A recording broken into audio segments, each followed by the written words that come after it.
আমরা সবাই জানি আমরা একদিন মারা যাব, কিন্তু কখনো কি এইভাবে ভেবে দেখছি? আসুন একটু ছোট্ট করে কল্পনা করা যাক। ধরুন আপনি মারা গেছেন, আপনাকে কাপড় দিয়ে ঢেকে রাখা হবে, আপনাকে সবাই দেখতে আসবে, সবাই কান্নাও করবে। আর কয়জন মানুষ খুবই তাড়াতাড়ি করে কবর খুঁড়তে শুরু করবে আপনাকে কবরে রেখে আসার জন্য।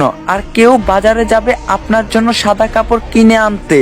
আর অন্যদিকে কেউ পানি গরম করতে ব্যস্ত আপনাকে শেষ গোসল করানোর জন্য। পানি গরম করে আপনাকে একটা খাটে শুয়ে গোসল করানো হবে।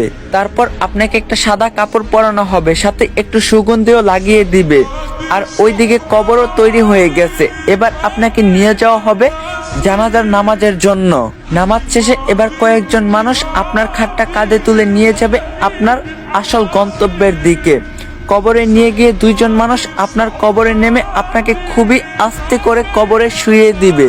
সাদা কাফনে মোড়ানো আপনার লাশের বাঁধন খুলে দিবে আর আপনার মুখটা বের করে দিবে। তারপর তারা উঠে আসবে আপনাকে একা রেখে।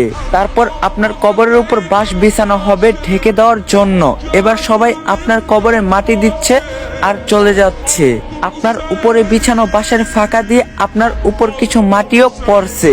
এবার মাটি দেওয়ার শেষে সবাই দোয়া করে চলেও যাচ্ছে সেই 3.5 হাত অন্ধকার কবরে আপনাকে একা রেখে। এই সব কিছু আপনি বুঝতেও পারছেন, দেখতেও পাচ্ছেন, আর হয়তো খুব চিৎকার করতেছেন, কিন্তু কেউ আপনার চিৎকার শুনতে পায় না, দেখতেও পায় না। এবার শুরু হবে আপনার দীর্ঘস্থায়ী কবরের জীবন। কিছুদিন পর ধীরে